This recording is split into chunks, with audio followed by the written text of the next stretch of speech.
Pinstripe Chronicles. Happy Monday. Is it Monday? I've lost count. Every day is merging into the next, especially when talking about the Yankees, who have done absolutely jack shit. But they did bring back Ahmed Rosario because this is the Yankees, baby. We've now figured out exactly what their plan is. I've waited a long time to figure out their strategy, and their strategy is roll it back.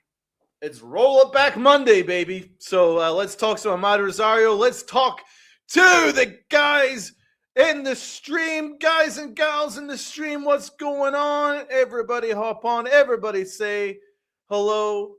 We got FJ. Got good morning. We got Terry. Get Bellinger now. All right. Terry's excited. Healing man's hearts. Rolling it back, baby. That's exactly what the idea is for sure. Jonathan is the early bird, so good morning to Jonathan. Jonathan was here at 8 a.m., 2 hours in advance of the stream, so that is a definitely early bird award for you. John the Beagle Dad, what's going on, John? What's going on with your Beagles? Got Stevie B. What up? Long day night. I'm running off 3 hours sleep. Oh, man. That's rough, man. That's rough. Well, my laptop broke yesterday, so I had to buy a whole new one this morning. So got it all fixed up, ready to rock and roll just for this stream. So it's all worked out well. And I think this camera is lush. Look at this. Just perfect. So I'm excited to talk some ball with you guys.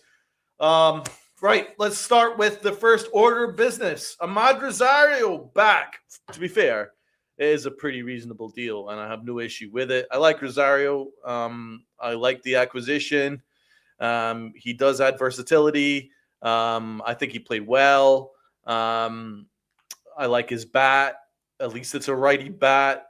So, I mean, you're not going to get any criticism from me regardless of bringing back Ahmed Rosario. Good bench piece. Someone that can definitely platoon alongside McMahon. Not the best glove, but he's not here for glove. He'll provide good platoon at-bats. Now, does it move the needle? Absolutely not. Absolutely not. But the Yankees are no longer in the business of moving the needle. They're just in the business of rolling it back. So with that in mind, then it's a perfectly good signing. FJ has his theory here, and his theory is next Cashman will trade for Brenton Doyle to platoon with Grisham. Yeah, what is this? Maybe you guys could figure it out in the chat alongside. What is Cashman's new obsession with platoon? Because he's been mentioning platoon like on a daily basis now. I don't know whether he watched the movie and just got excited and just decided to start talking about it. But he's really excited to be talking about platoons. We want platoon. I mean, it's a new one. It kind of reminds me of Hal Steinbrenner talking about bunting. We're going to bring back bunting. Well, now Brian Cashman's like, we're going to bring back platoons. We want platoons. Or how about you just bring in really good ball players? How about you just bring in the best ball players and then figure that out?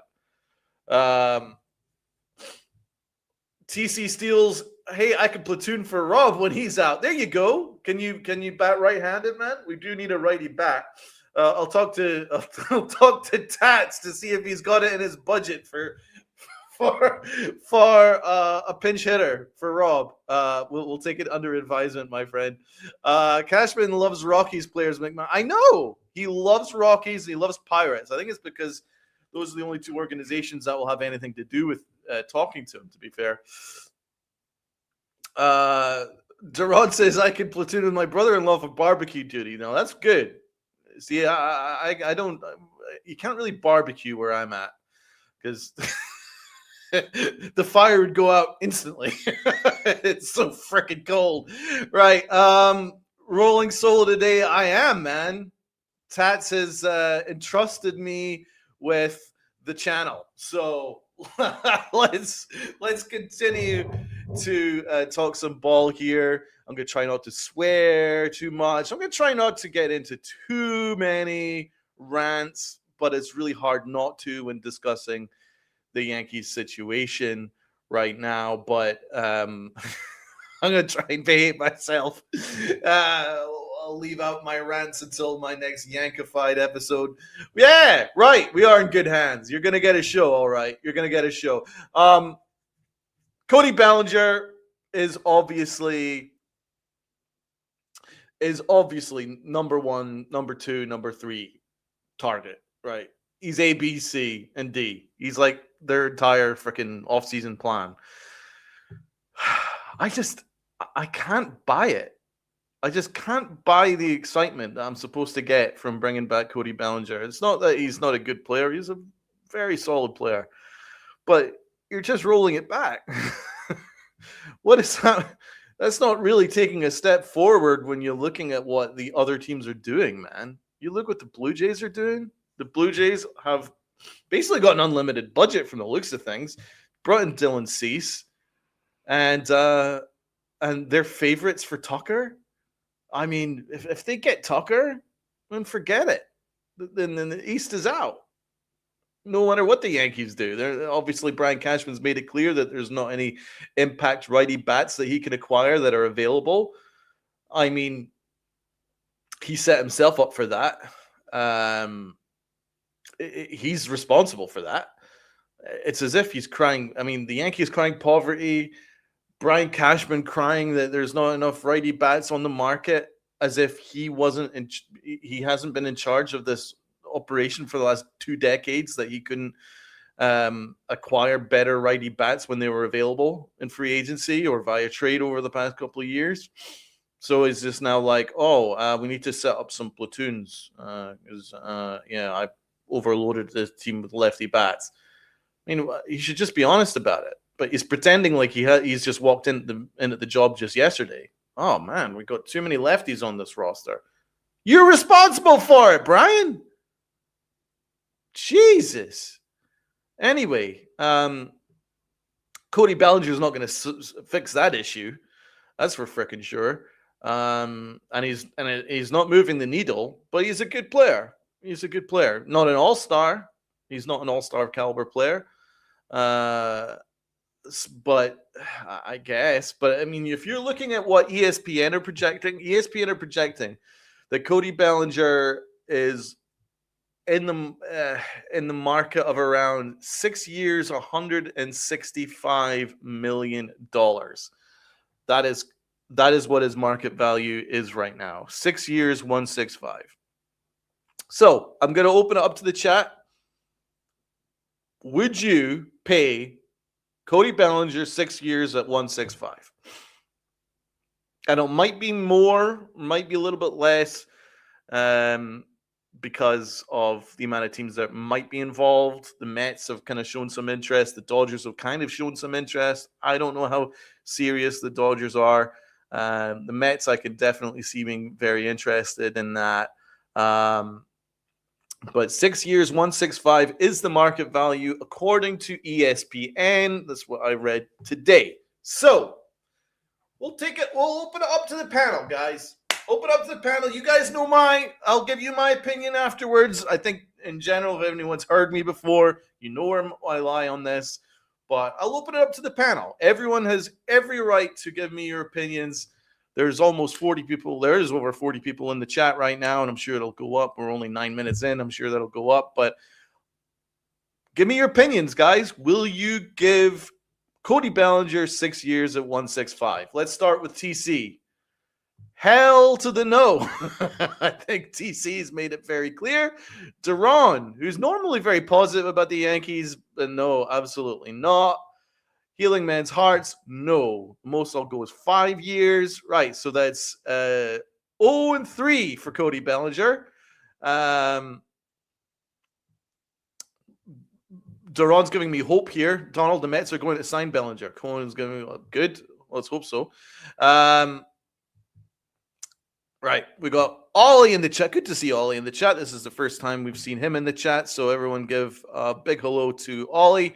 Welcome, man. Welcome to the Pinstripe Chronicles. No, I wouldn't give Bellinger 6 years. No way. That's 0-4, and I agree with you, by the way. So that's 0-4 for Cody Bellinger. Anybody else? Any other takers for Cody Bellinger? Going once, going twice? Arman, now you're a Met fan. Arman, that'll be interesting. Now you are just as desperate as the Yankees are, considering your awful offseason, that's even worse than the Yankees, would you sign Cody Bellinger for 6 years at 165? Armand. Healing Man's Heart says no, the most I'll go is 5. So, I mean, so far, everyone that's commented has said no. Anybody else willing to give their opinion on the matter? Would you bring Cody Bellinger back? I should probably set up a poll. If I had producers and stuff like that, I would get a poll set up right now.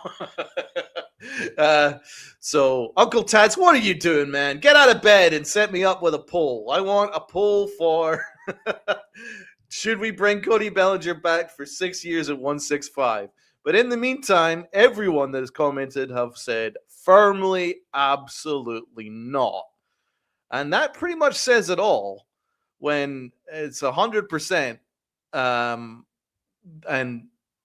when there's 100% of the people that are writing in saying absolutely not, then it's a pretty good indicator that he is not worth that amount of money. M Bombay, right? Okay, what you got to say, Mr. M Bomb Baby, whatever your name is. Sorry about that. Why not? According to so many people, the Yankees need to go in all the way. So what's the big deal? Well, the big deal is that it's just not good value. Isn't Kyle Tucker a better player? That would be the big deal. Is what if you leave yourself to the situation where you're overpaying an incredibly average ball player, and it stops you from, targeting better ball player. So yeah, Healing Man said Tucker is the better ball player. I mean, I think it's a no-brainer. I think we should be targeting Tucker. Armand saying Cohen is letting David Stearns and the baseball people make baseball decisions. Well, ain't working out too well for you. I don't expect the Mets to make a splash signing, but maybe trade with the Padres for Mason Miller. That would make sense. So would you enter the Cody Bellinger market, man? That's my question to you. Oh, interesting. We've got someone who says that Tucker isn't better than Bellinger. John S., is Cashman done dealing yet? No. I don't even think he started yet, bro. So, all right, guys. We've got one person that says that Tucker is not better than Cody Bellinger. We're all, every opinion is welcome here. You're allowed to, anyone else that want to say what their opinion is regarding whether Cody Bellinger and Tucker are similar or as good, or if not better. Can Tucker play for? Is Tucker the better offensive player? It's as simple as that. Is Tucker the much better offensive player? Is he younger? I mean, the versatility is one thing, man, but you don't really pay for the versatility. You pay for the impact of the bat. That's what you're paying big money. That's what you're paying big money for. Not necessarily. Really? Interesting. Okay. Well, I will give you my opinion in a minute. We've got other people in the chat here. Reports are stating Stearns is only offering 2 to 3 year deals. That's insane. TC Seals, I think Bellinger had a career year last year, and that was an outlier going forward. I don't see him doing that again. Me neither. If you look at his career, it's basically half his career he's been a disaster. Half his career has been great. It's really been no in between with Cody Bellinger. Healing Man's Hearts is in comedy mode here. Bellinger walks on water, heals the sick, makes the blind see. All hail Cody Bellinger. Dude, that's all apparently the Yankees' plan is. So yeah, he better do all of the above. Tucker is much more consistent. The way I view it is Bellinger's baseline year is Tucker's average year. Last year was an average year for Kyle Tucker. It wasn't a great year. Not saying that it was a great year, but it was an average year for him, and that was Bellinger's best year. So that's the way I view it. I mean, Bellinger is not close to the offensive player that Tucker is. Now, obviously, if you only look at last year's sample size and statistically, yeah, they're similar. But if you look at over the past 4 or 5 years, Tucker is a much better player.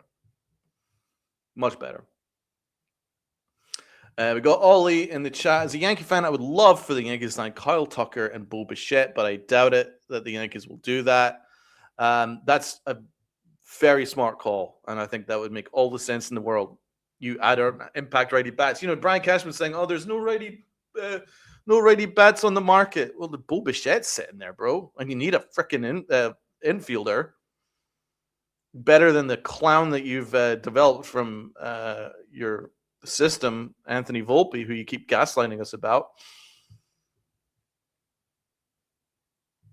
All I know is I watch him play every day, and he was money. I can only assume he would probably replicate it. I go year by year because I'm old.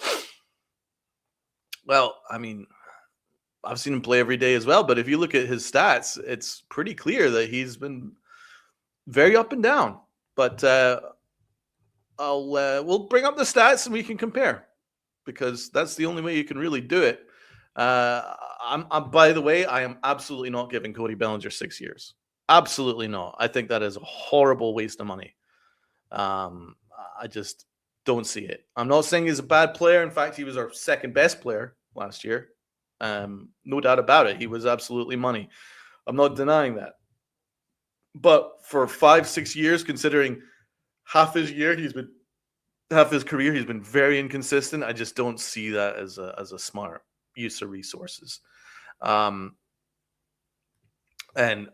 I would pass if it got to the point where it's going beyond 5 years for Cody Bellinger. I'd pass. I'm not clogging up our outfield for someone that is due to decline. I think that contract will age like milk. I really do. So I'm going to bring up his baseball reference, and we can decide. Would you give Tucker 6 years? Absolutely not. No way. Absolutely not. I mean, I'm cutting it off about 4 with him, to be honest. Maybe even 3. That contract's going to age like milk, and I'm very, very worried about it. So the reason is, if you look at his WAR, for instance, right? So he had the one great year where he won MVP in 2019. Okay. After that, it was a bit of a steep decline. 2020, he had a 1 WAR. 2021, he had a -1 WAR, which is really hard to do considering all of the versatility that provides. He can play 4 positions, and yet he still gave you a -1.6 WAR. That's hard to do, bro. Very hard to do. Then in 2022, another 1 WAR. And then the Dodgers just got rid of him. Don't want to see you anymore. Even though just a couple of years prior, he won the MVP. 2023, got things together. 4.8 WAR, got himself fixed, sorted, looking good again. And then a big steep decline in 2024 where he was back to just a 2 WAR. And then he had a great resurgent year for us, 5 WAR. So let's look at the other aspects of his stats. 2020, 789 OPS. 2021, 542. That's a disaster. Like a disgrace. That's freaking miles worse than even Anthony Volpe. 2022, 654 OPS. Again, an absolute disgrace. 2023, 881. Great. 751, 2024. Disappointing. 2025, 813. So when you look at his career over the last 5 years, it's very obvious that at least 3 out of the 5 years he's been below average. That's not acceptable. To be giving someone 6 years at $165 million, this is not acceptable. It's not an acceptable use of resources. This guy is not worth it. If you look at his home run totals, obviously now it was a shortened season, 10 home runs, but 19 home runs in 144 games, disappointing. 26 in 130, 18 and 130. Now 29 was good last year. So, but that just looks like an outlier year, guys. It just looks like an outlier year if you look at the rest of his career since 2019. He is no longer that player in 2019. So, you look at this and you're saying, this guy is not worth 6 years at $165 million because you just don't know what you're going to get. You really don't. The Cubs thought they fixed him, and then the very next year he was a disaster. And then they let him go to the Yankees for Cody Poteet. So don't tell me that he is worth 6 years at $165 million. He just is not. He just is not. I'm not denying he had a very good year, but as I say, his best year, which was Austin 2025, 29 homers, 98 RBIs, 800 OPS, is a baseline year for Kyle Tucker. So let's get Kyle Tucker up here. Let's have a look and see what Kyle Tucker's got to say on this matter. I think it's pretty clear that he is the much better player. So he had an 841 OPS and a 143 OPS plus, which is better than Bellinger last year, by the way. And let's look at his career in general, right? So since 2021, 5.3 WAR, 2022, 5.5 WAR, 2023, 5.5 WAR, 2024, 4.7, 2025, 4.6. You see my point? Bellinger's best year is Tucker's baseline. 30 homers, 92, 30 homers, 107, 29, 112, 23, 22. He's the much more consistent, better offensive player.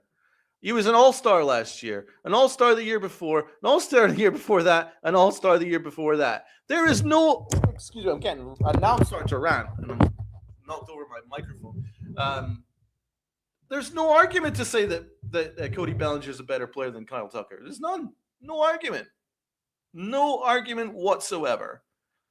He has been better than Bellinger over the last 5 years in a row. He's a better player. He's the better offensive player. 500 slug. His career OPS is 865. Better than Bellinger's. His wins above replacement, which WAR is, for those that are wondering, is better than Bellinger's over the last 5 years. There's not an argument. Like, simple as that, really. There's no other argument to say. He's a better player, better offensive player. Right. Let's go back to the chat. Let's see what anyone else has got to say on that matter. Would you sign Tucker for 6 years at 100? Absolutely. Absolutely. He's younger, for one. He's younger than Bellinger. So that for 6 years would be a walk in the park. Exactly. Yellingman's, that's a steal. You kidding me? Absolute steal. Tucker and Judge would be a killer combination. Absolutely. Now we've got 80 in the chat, so salute to you guys watching. 50 people watching on Pinstripe Chronicles on YouTube. If everybody could do all the good stuff, hit that like button, hit that sub button, hit the share button. Let everybody know about the Pinstripe Chronicles. We are growing, and we are going to be adding to our roster. We're going to be adding new shows. We got a whole lot of things on the docket. So if y'all want to hit the like button, hit sub up as well, and hit the notification tab. So when we go live, you will know all about it at the time. So please do all the good stuff. Got Dev Finch as a member. What up, Dev? How are you? Where is Tats and where is Rob? Rob is, his schedule's difficult right now. We're hoping to see him back in the new year. Uncle Tats is a little under the weather, so I am flying solo. I'm flying solo.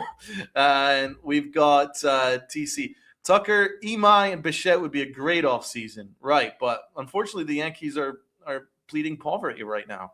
But I completely agree with you. If the Yankees sign Tucker and Imai, I'm not even worried about Bichette. If they got Tucker and Imai, I'd be delighted. That's a great offseason. That is a fantastic offseason. Um, but I'm not confident considering Brian Cashman's um, recent quote where he said that the Yankee fans aren't paying attention to our budget enough and all that stuff. And I'm like, who are you people? It's like our job. It's not our job. Good Lord. Anyway, what do we got? Got Frank Saunders. Good morning, brother. Good morning, Frank. Thank you so much for hopping on. Happy Monday. Um, got Mike Rocky 45678. We fell for the hype before. Hughes, Java, Sanchez, Jesus Montero. I'm not falling for it again. Sorry, and nor should you. Nor should you, my friend. We've seen what the Yankees have done to these prospects. We've seen what they've done to these prospects. Joba with the Joba rules. Joba was phenomenal. In fact, I interviewed him a couple months ago. Great guy. I think the Joba rules was a mistake, and I think they paid the price on that because they couldn't figure out whether he was a starter or a reliever, and kind of muddled in between on him, and they didn't make the most of that. Just generational talent. Phil Hughes, kind of similar. They couldn't figure out whether he was a starter or a reliever due to injury issues. Gary Sanchez was another one, similar.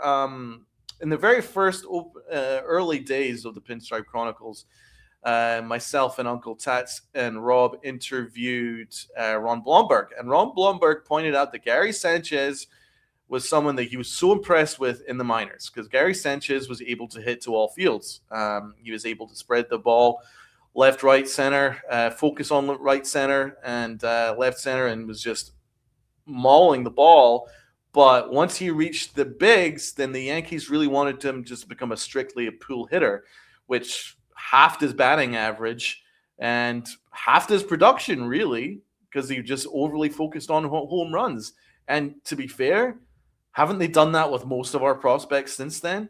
I mean, you look at it, they did the same with Gleyber Torres. Gleyber Torres is someone that could hit to all fields. Then they became a strictly pool hitter. Anthony Volpe, his uppercut swing is a joke. He was not that type of player coming in the minors. So the Yankees have done this to a lot of their prospects where they kind of destroy their swing. Peraza is another example of that. Peraza was never someone that was a big power hitter, but he was a better all-round hitter than Anthony Volpe, in my opinion. But the Yankees made him try and hit 20 home runs. He's not that guy. He ended up batting like 100. It's so the Yankees have a real problem in terms of their development, not when they're in the minors, but once they take that next step, it's pretty obvious that they really just look muddled and confused, but they take no responsibility for it, and they never will. Well, until there's anyone that would take responsibility, but they just don't want to. They don't want to take responsibility for that. So they'd rather just blame other factors. And it's not a good way to develop people. Clint Frazier was up and down like a yo-yo. And he could never really get his feet like solidified in the major league level because every time that he'd maybe get a run of at-bats, he was down the next day. There's no consistency again that way. You saw the same with Florial. It was the same with Esteban Florial. Some like one at-bat, two at-bats. Yankees would send him down again because they had to play Aaron Hicks.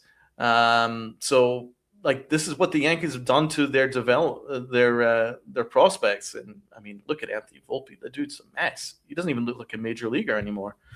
So I don't want to hear about the Yankees' fantastic process. They're self-satisfied and they're arrogant.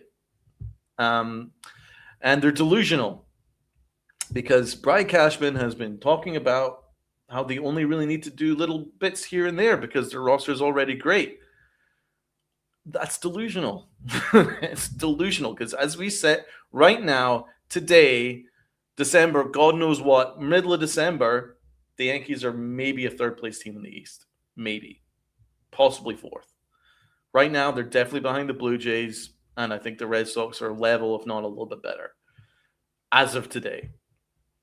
So the Yankees have a lot of work to do, and they're delusional. They really are. And there really needs to be some kind of level of accountability. There needs to be a better process.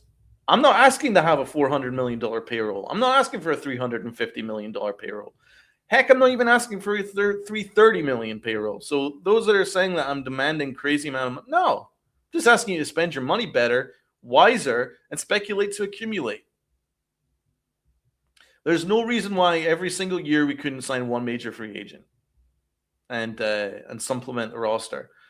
For me, that number one free agent should be Kyle Tucker.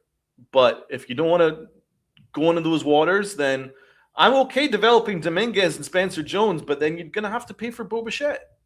You're going to have to do something, man. You got to add some power. You got a power bat in there. You got to. We got Greta in the chat. What is up? Hi, Donald and everyone. Hey, Matt. Hey, Greta. Thank you so much for joining. Salute to you. Hope you're having a lovely day.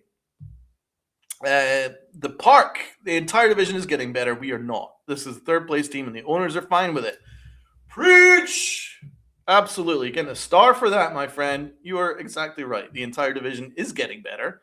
Yeah, I've not even mentioned the Orioles. We've got Pete Alonso. And by the way, I would have taken Pete Alonso in here.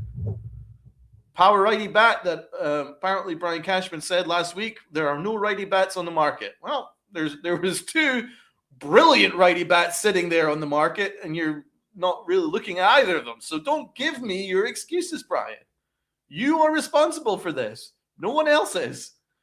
So the Orioles have now got Pete Alonso to go with Gunnar Henderson and Adley Rutschman. Yeah, they're doing pretty well. The Orioles look good. If they had some pitching, the Orioles could be better than the Yankees. The Blue Jays are already miles better than the Yankees. And the Red Sox are probably a move or two away. And are they going to bring back Bregman? We'll see. If they can get in the market, maybe make a deal for Marte, Ketel Marte, then shit, then I would say the Red Sox are better. So right now, the Yankees are a third-place team in the division. And the Yankees are perfectly content with that for whatever reason. If anyone could give me a reason why we should be content with that, then go ahead. But you can't convince me that that's the right way of doing it. Ollie, if the Yankees run it back, it's going to be a long season. Remember, the Blue Jays are a great team. They're going to be a problem for the Yankees, and the Jays are not going away. Spot on. Right, okay. I'm just going by the name, the title, Greta 5513. It's Karen Lynn's sister. Sorry, Karen. YouTube are rascals for changing the names on these YouTube these YouTube login names are so annoying now. Anyway, the original question was, would you give Cody Bellinger 6 years at 165? So we broke it down. Kyle Tucker is the much better player. Kyle Tucker's average year is Bellinger's best year. So the Yankees seem to be having no interest in Kyle Tucker, while the Blue Jays have every interest in Kyle Tucker, and the Yankees are only interested in Cody Bellinger. Then the Yankees got someone to leak some sort of kind of weird leak that they think that Kyle Tucker might not be interested in New York, or he's not got a good high motor, or he's not that interested in baseball. I have a hard time believing that. I think that's just an excuse. I really do. That guy's had a very, very successful career in the postseason. He's already got a championship under his belt. I'm sorry, you can't convince me that Kyle Tucker doesn't like baseball. Armand, no way 5-6 years on Bellinger. Exactly. Now, there's you hear different things every day. It's hard to take everything at gospel because you don't really know which sources are inside on these discussions. But we've heard that some are saying that Boris has won 7 years for Bellinger. The Yankees are holding hard and firm on 5. I still think 5 is too long. Karen, I love Cody, but 6 years is too long. Absolutely. Tucker was very uninterested in Chicago. Was out of the clubhouse within 20 minutes of each game and had no involvement in the big city. I don't think he's worth the hype. That's very interesting. Could it just be that the fact that the Cubs weren't? I mean, he just wasn't happy in Chicago, and maybe he would be much more into being in New York, playing for the Yankees. I don't know. Certainly, being a protection for Aaron Judge would have to be interesting to some players, right? Surely. Because you saw what Juan Soto was like beside Aaron Judge. Could you imagine what Kyle Tucker would be like? There's not a big difference offensively between Tucker and Soto. And Sutter's still better, but Tucker ain't that far off. He's about as close to a Juan Soto as you can get, and he's only going to cost you money. I mean, geez. It should be no discussion, really. The fact the Yankees won Bellinger says to me, he is a lesser player. Oh, that's the painful truth. Armand, take every report with a grain of salt. You're right. That's what I'm trying to do. I'm trying to weed out what's accurate and what's not. Yeah, the perk is right. Bellinger to not be hurt last year was a gift. He is hurt every season. If you sign him for 5 years, you might get 2.5 of it healthy. Exactly. That contract will age like milk. Mark my words. Mark my words. You can bookmark it. You can bookmark the very point on 37th minute into this podcast. Bellinger's contract will age like milk. So if the Yankees do get him to 5 years, 6 years, 7 years, that contract will age like milk. Maybe not in the first year, but probably by the second year, definitely by the third year. And that contract will start to age badly. And the Yankees need to be aware of that. I mean, they're already, just the allocation of resources is just not smart. $22.5 million for Trent Grisham, who's had one good year. 1 year as a regular. And then you pair that with what would it be like $30 million for Cody Bellinger.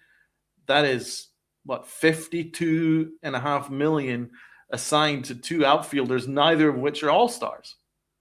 That is a terrible use of resources. So they're doing this to themselves. The worst thing the Yankees could have done was offer Grisham the qualifying offer. It's the worst thing they could have done. It was one of the biggest gambles that they didn't need to make, considering all we're hearing about budget. It was such a gamble that they did not need to enter into. They did not need to do that. They got far too arrogant, and they thought, look at us. We're going to get a 4th round pick, and then he's going to go and sign elsewhere. We're going to get that pick, and then we'll then have all that money to go and upgrade. Grisham caught them at their own game. I mean, I was one of the few that said Grisham was, and Rob as well. Rob and myself, when we made that qualifying offer, we both said, he's going to take it. He's going to take it. And he did.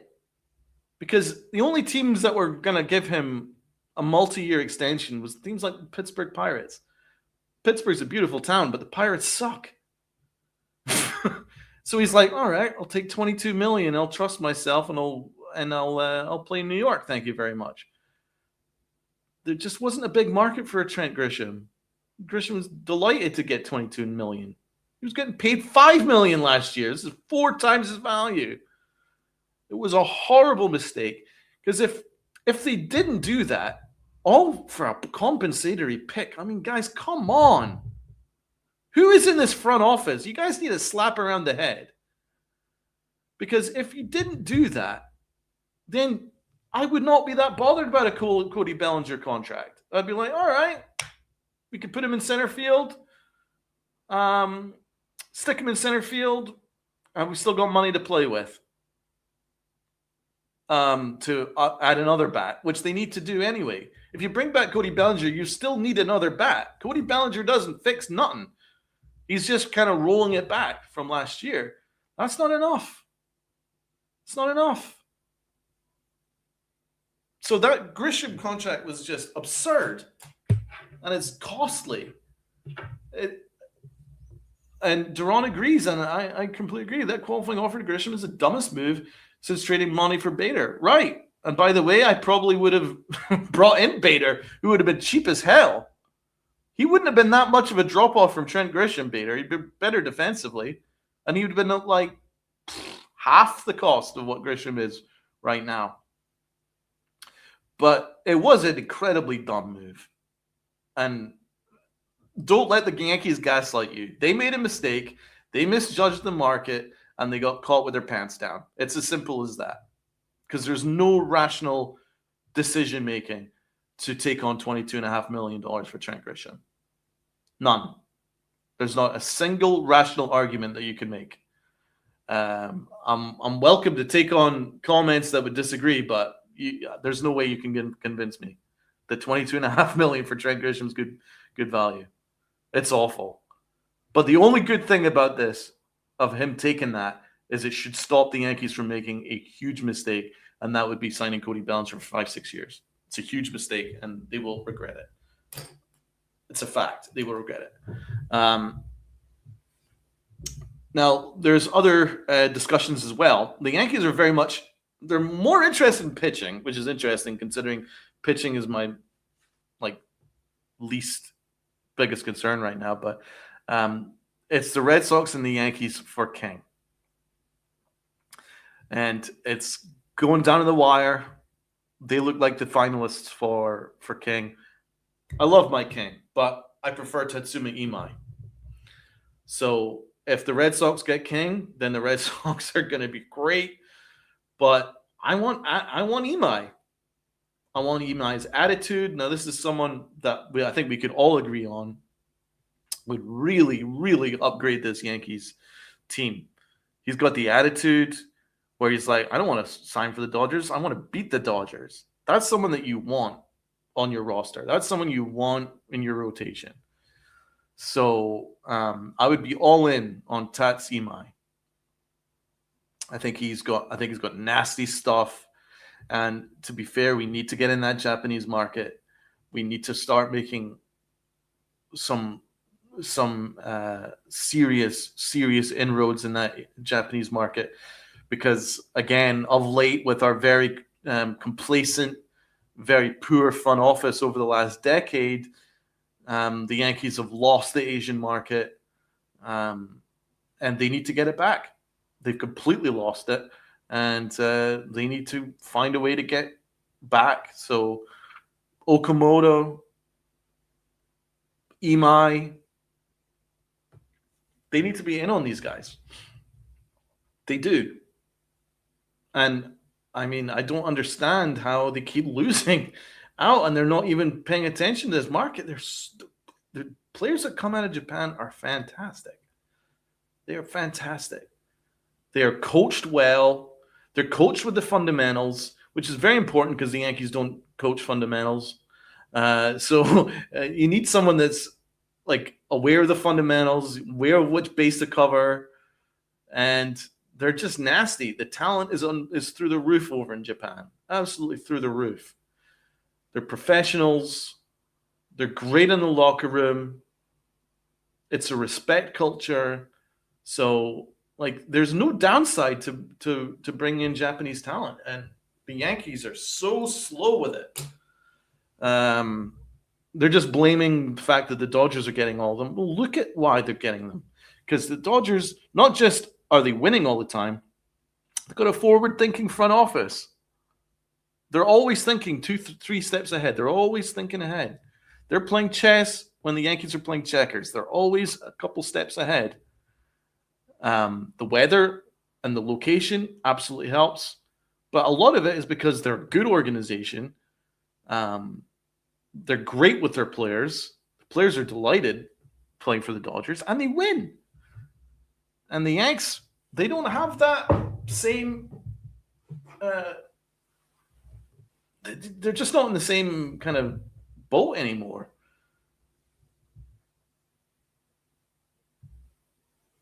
Only 2 Japanese hitters were great: Ichiro and Hideki Matsui. The rest were average or lower. I disagree. I think that the Japanese pitching has been incredible, absolutely incredible, and offensively, yeah, but you've gotten some decent league average players, and I think they need to be more involved, but especially in the pitching department. And Imai would be amazing, absolutely amazing. Yes, they are. I completely agree here. Stuff and things. I love that name. I feel like our competition is improving every single year, and the Yankees are just stagnant.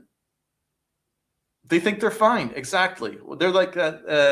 They're like that meme with with the guy with the fire all around them, and he's just like, "I'm fine, just drinking a cup of coffee. Everything's fine." That's the Yankees. They're just like they're delusional. There's no other word I can say. I don't want to be overly negative, but it's hard not to because they're delusional. Every time they speak, I'm like, God, the levels of delusion is unbelievable here. We don't feel we need to do much. Our roster is great as it is. We're covered in every position. Are you?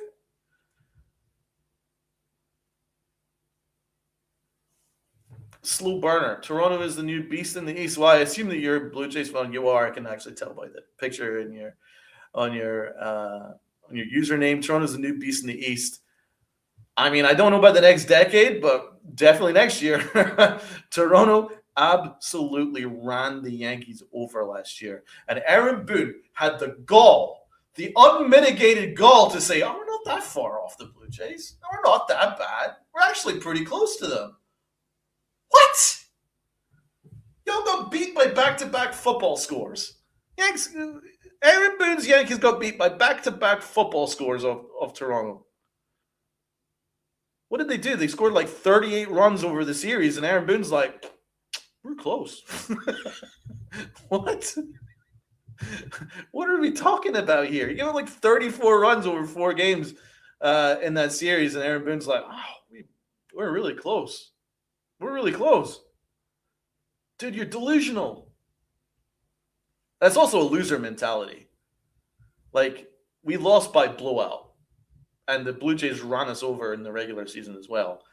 But it's such a loser mentality when you're like, oh, but you know, we were right there in the division, and you know, we got there, and it's just, come on,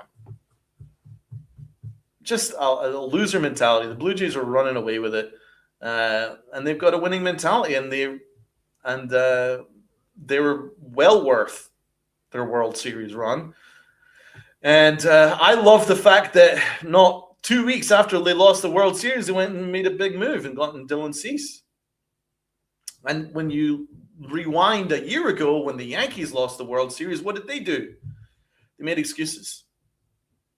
That's the difference.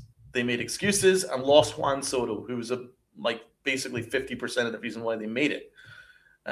Lost Juan Soto, made excuses. What did the Blue Jays do? Made no excuses, signed Dylan Cease. That is the difference between the two organizations. And I don't want anybody taking this saying, oh, Donald hates the Yankees. I love the Yankees. I adore the Yankees. I just hold them to a very high standard. And I am not afraid to call them out when they deserve it. And they deserve to get called out right now because this is not a winning mentality. No winning organization talks the way the Yankees have talked. This offseason alone, winning organizations don't make excuses. Winning organizations don't blame the weather. Winning organizations don't go, I'm happy, we're good, we're fine. Winning organizations don't blame the fan base for having expectations.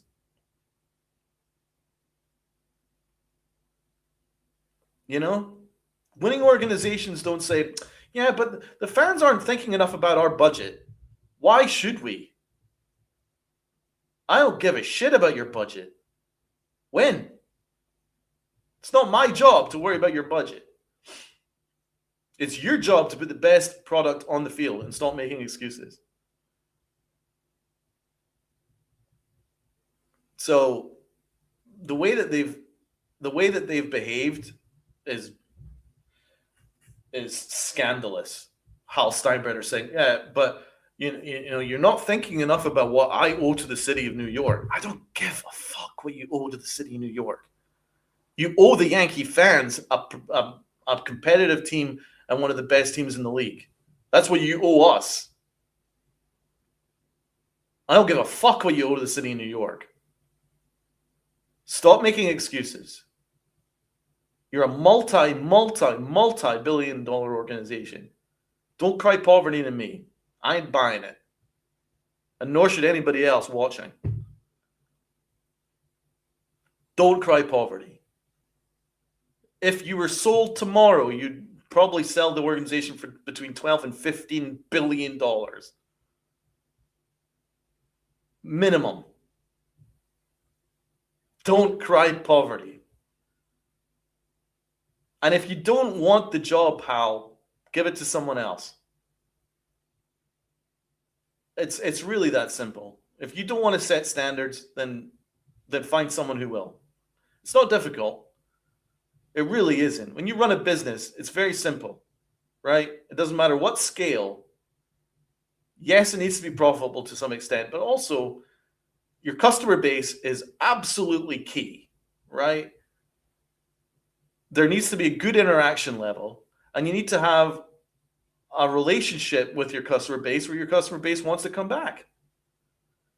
And most importantly, you need to set standards. You need to set standards in whatever organization. You need to set standards, and you need to make clear this is our expectations, and you make clear to your employees that if you don't reach those expectations, you're going to find someone else that will. It's really not that difficult. But the Yankees are in this delusional state where they're like, I'm fine. We're fine. We're fine. Everything's fine. Everyone stays in their job over the last 10 years, 20 years. Everyone's fine.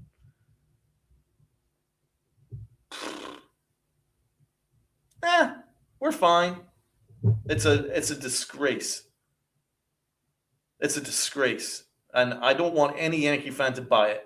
I don't want any Yankee fan to say, this is okay, this is acceptable. It's not acceptable. It's not. George wanted his son-in-law. Exactly. He wanted Steve Swindle. I know. And the Hank loss was brutal because Hank obviously had George's ethos and, signed A-Rod to that big contract, which Brian Cashman hated. But Hank was unafraid, man. Hank was like, go get Mark Teixeira. Hank was like, go get CC Sabathia. It was once Hal took over after that World Series in 2009, when Hal started to really take over, the Yankees have done shit since then. It's as simple as that. Done nothing since. And now, this year, Hal's like, yeah, but what about the $100 million I owe to the city of New York? What? I don't buy it. I don't like it. I really don't like it. Anna Marie. That I remember. I wish Hal would sell. Me too. Me freaking too. The franchise is screwed for 20 to 25 years. Hal is only 55-year-old. Good Lord. I mean, I don't want to be so negative. It really wouldn't take much for the Yankees to get back to where they are, but they need to set some expectations. So Hal needs to have a brain transplant, or he needs to move aside. He's just not that interested. It's very clear. He doesn't go to enough games. He doesn't go to any games. And it's that simple. I think there's other people in that family that are more interested than he is. And if that's the case, give it to his sister. I don't know. But he's just not interested enough. If he was interested, set some standards. Like, we need to be doing X, Y, Z. If you don't, then you're out. Then we'd be fine. He just doesn't do it.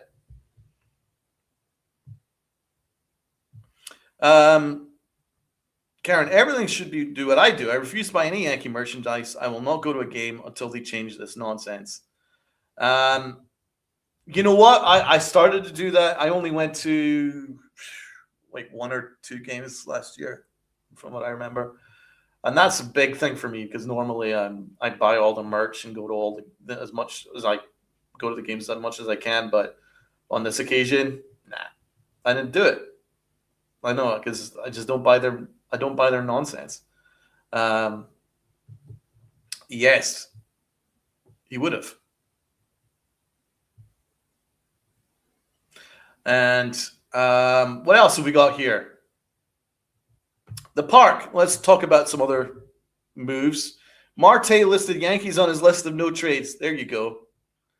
Uh, we knew that. For some reason, Jason on 161 thought um, that he wasn't, that the Yankees weren't on his no trade list. Well, it turns out that he is. So there we are with that. Anna Marie says, I'm not spending a dime on the Yankees. Give them my time is enough sacrifice for right? Jeez. The stress that they give me all year round during the year with my rants, and now in the off season where they do absolutely nothing. It's just like, hey, good. Not good. They don't treat the Yankee fans very well. So, we've talked a lot about we wouldn't be giving Cody Bellinger 5-6 years.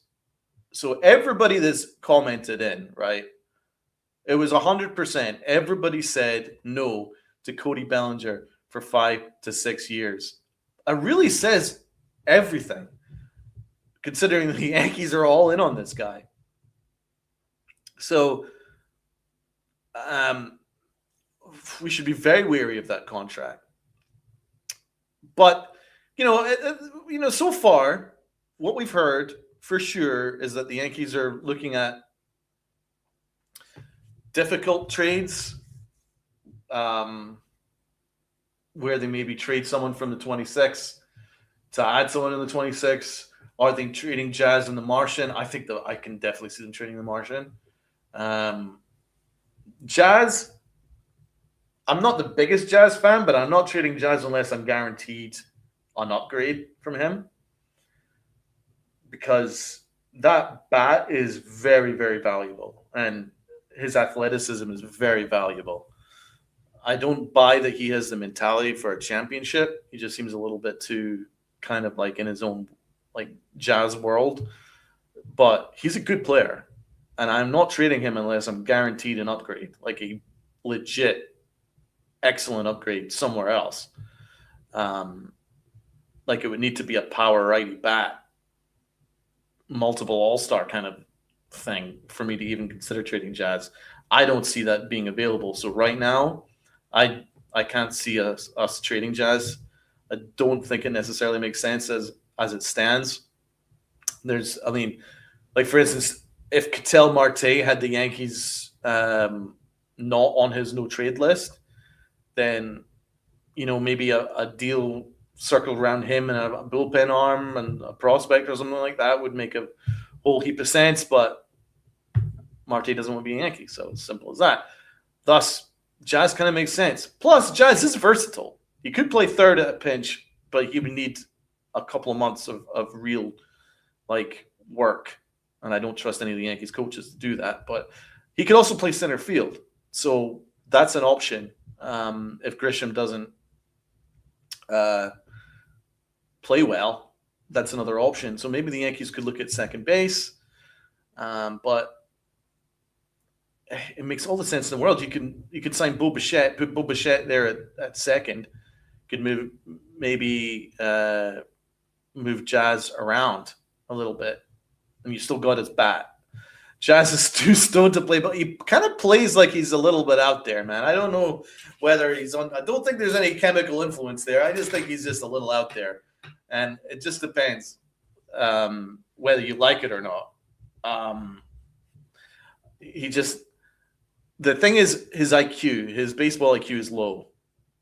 His talent level is through the roof. It's his IQ is a little bit low. Like he gets himself thrown out at times, and he has a hot head, so he's like starts screaming at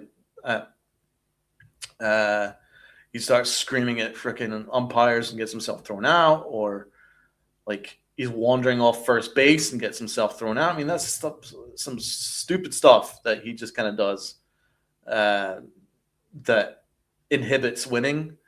But talent-wise, the talent's through the roof, and so I ain't trading him unless like I'm guaranteed an upgrade. But then you also have to bear in mind that it's his contract year, so he's the Yankees and him are not close on a new deal, so that's something to bear in mind as well. We are not currently close to a new deal with him. So, do you want to let him go for nothing, or maybe you hope that because it's a contract year, he's going to have an even better year than last year? So that's the kind of decision the Yankees have to weigh up here. Right now, he's not the problem. So I wouldn't look to fix a problem. One problem is shortstop. Anthony Volpe is a problem. He is not a shortstop. I don't even know what position he is because he's not a shortstop, and he's at the moment isn't even a major leaguer. So I'm hoping that Caballero gets that run. I think Caballero is excellent. Love Caballero. He adds that versatility, 50 stolen base speed and contact and defense. Much better defender than Volpe. Beautiful arm. He's got the whole package. I love Caballero. I would definitely have him play shortstop. That would be my focus. But the Yankees just aren't interested in Bo Bichette. That's a shame. Volpe should be bagging Anna Marie's groceries. I wouldn't even trust him to do that. Have you seen the way that he handles balls? Have you seen the way that he handles? Have you seen the way that he handles baseballs? I don't want him handling groceries. It'll come right through the bottom of the bag. You'll fumble that too. I don't want him anywhere near anything. I wouldn't even trust him in my Starbucks. He'd get the order wrong. I'd ask for an egg log latte. He'll just give me eggs. I don't trust him. Exactly. He's going to ruin your produce. He's not even going to pack your bags properly. He's going to fuck up my Starbucks orders in the morning. I don't trust him to do nothing. I don't know what I trust him to do. I ain't trusting him to drive anywhere. I don't want him on the Long Island Expressway. That dude's going to cause a fucking pileup. I ain't doing nothing. I ain't trusting him nothing. I want him to do some office work or something. That's the only thing I trust him to do. He is not a baseball player, though. That I can absolutely promise you. I'm a diehard fan, but I'm real. I won't go to the games because they just don't seem to care. And that's the sad reality. This is the reality that I've come to, and it hurts. It hurts. So that's why I love having this platform, so we can talk about it together. When does his contract expire? Not soon enough. Not soon enough, I'm afraid. If it was up to me, his contract would expire in T-minus 8 minutes. But yes, that's the reality. I mean, stuff and things. I never used to think this way. It's only been over the last 3-4 years that I've come to the realization that they're just not all in. And it's sobering and it's disappointing. The Mets and outfielder Christian Pache are all in agreement on a minor league deal. Ooh. Ooh. Yeah. I mean, listen, at least the Mets are doing absolutely nothing as well. So that makes things a little bit easier. But New York sports right now is in a bad spot. The Giants suck. The Jets suck. The Mets suck. The Yankees suck. The only good team in New York are the Knicks. They're the only team that are holding the New York flag. They actually want to win. They actually have talent. Everyone should get behind the Knicks because the Yankees will give you no joy this year, as it stands. Stevie B. Hey Beagle, working on 4 hours of sleep. My dude is a baller. It's been a long time since the Yankees did anything major. McCann, Ellsbury, Beltran, Tanaka. So I believe it was 20. Yeah. Didn't even make it that year. That was a massive misallocation of resources. Ellsbury was a disaster. And to be honest,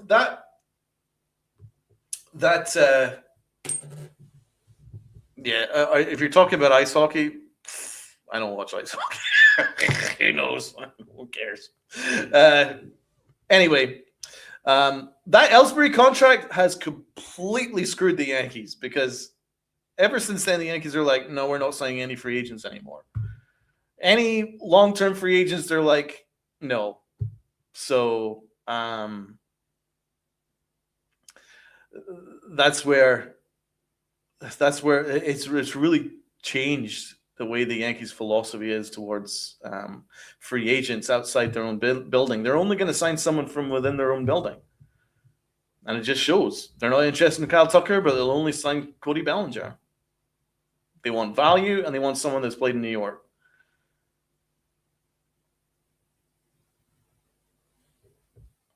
When Ellsbury returned to Boston, the Red Sox uniform, still getting people like, oh, God. Vile. Absolutely vile.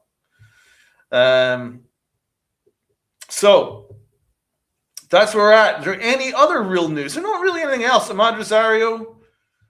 I mean, this is the thing. The Yankees are like, oh, platoon. That's our new thing. Why not just get some superstars in the building and help out Aaron Judge? Because that really should be their sole focus. How can we win Aaron Judge and Garrett Cole a ring that they deserve? That should be their sole focus. Not what they owe to the city of New York. Not crying about budget, crying about the fact that small market teams aren't competing enough. Not crying about a salary cap. Not blaming the fans for their expectations. That shouldn't be their focus. Not controlling the narrative, which seems to be Brian Cashman's daily focus. None of that should be their focus. Their primary focus should be, how can we help Aaron Judge? How can we give Aaron Judge the best possible team so that his generational talent is not going to be wasted and he's not going to walk away at the end of his career without a title? That should be their priority. And it's no longer their priority. Their priority is what's owed to the city of New York.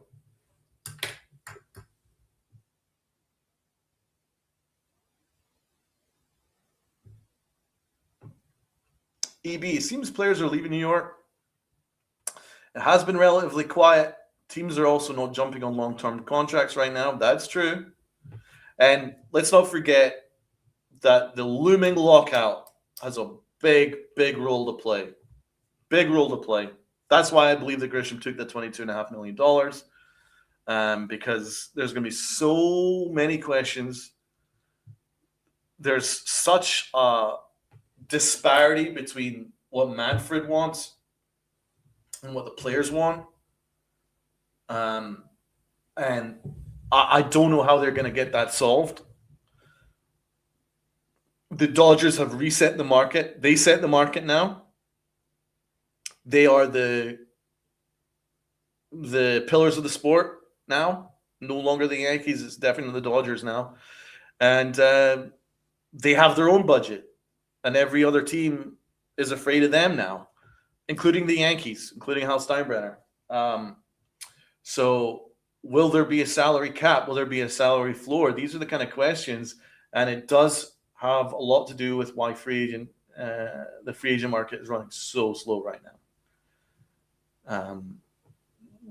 I think it would be a good thing to do a show on what kind of like changes should be put in place for baseball, just in general. But at the top of my head, I do believe a salary floor more than a salary cap should be focused on, and I think that there needs to be like a deadline for signings, like similar to the NBA, similar to the NFL, where it should be over the space of a week or two, month tops.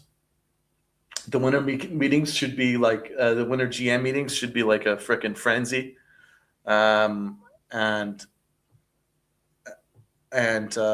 all those things need to be like discussed, and I think that would be really good for the sport, to make sure that there is a little bit more competitive. But at the end of the day, that's not something the Yankees really need to be focused on right now. They need to be focused on winning Aaron Judge a championship. Uncle Tats says, well, he should be. Unfortunately, he's not at the moment, but he should be. So was D-Rob back?